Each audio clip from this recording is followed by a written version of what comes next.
तो मैं नड्डा से एक सवाल पूछना चाहता हूं, मैं देश के प्रधानमंत्री से एक सवाल पूछना चाहता हूं, मैं जय शाह के पप्पा से एक सवाल पूछना चाहता हूं कि दुष्यंत चौटाला को बगल वाली कुर्सी पर बिठा करके कौन सा 35 बिरादरी 36 बिरादरी कर रहे हो बे?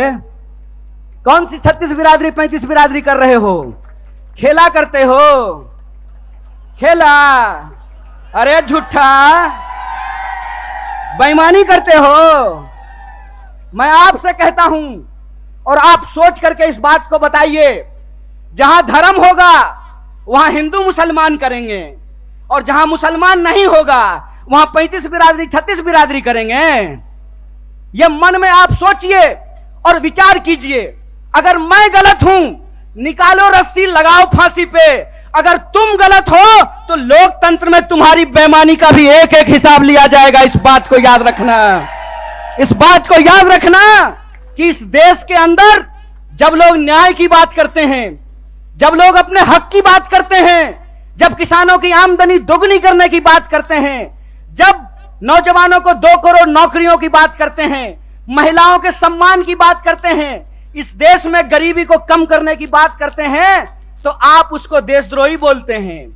और आपके बंटवारे की राजनीति में अगर कोई शामिल हो जाए, कोई धर्म के आधार पर देश को जो लड़ाने की राजनीति है उसका हिस्सा बन जाए, जो समाज को जात के नाम पे लड़ाने की राजनीति है उसका हिस्सा बन जाए, तो जब बाहर थे तो विरोधी थे और आपके बगल में आकर के बैठ गए तो माला पहनाते हो। रे बेईमान, अरे कौन सा ऐसा वॉशिंग मशीन है रे कि जब कांग्रेस में रहता है तो चोर होता है और तुम्हारा पार्टी में जाकर के ईमानदार हो जाता है? रे झूठा, देश को ठगते हो, देश को ठग के बेईमानी करते हो।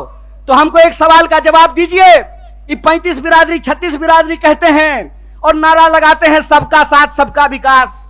अगर सबका साथ सबका विकास नारा है तो हरियाणा में 35 बिरादरी 36 बिरादरी कौन कर रहा है? भाजपा इस सवाल का जवाब दे। ये सवाल मैं पूछना चाहता हूं, और मैं ये सवाल पूछना चाहता हूं कि हरियाणा के इस तरफ पानीपत में, सोनीपत में 35 बिरादरी 36 बिरादरी, यमुना जी के उस पार 35 बिरादरी 36 बिरादरी नहीं।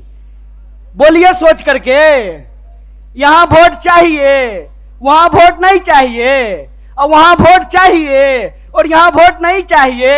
नदी पार करते हुए ही बेईमानों का ईमान बदल जाता है। यमुना के पार अलग राजनीति बागपत में, यमुना के इस पार सोनीपत में अलग राजनीति। इस खेल को हरियाणा के लोगों को समझना पड़ेगा, इस खेल को जींद के लोगों को समझना पड़ेगा।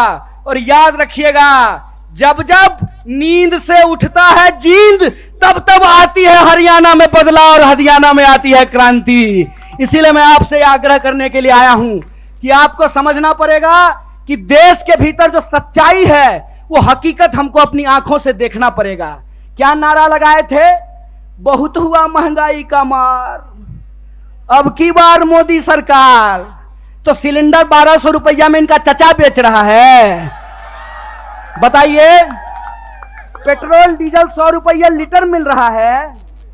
क्या नारा लगाए थे कि हर साल 2 करोड़ नौकरी देंगे। 9 साल हो गया है, अभी टीवी पर प्रचार आएगा 9 साल बेमिसाल। तो मैं देश के नौजवानों से कहता हूं, हरियाणा के नौजवानों से कहता हूं, 9 साल देश बेहाल। पूछो कि 9 साल में 18 करोड़ नौकरी क्यों नहीं है? यह सवाल प्रधानमंत्री से पूछना जाना चाहिए।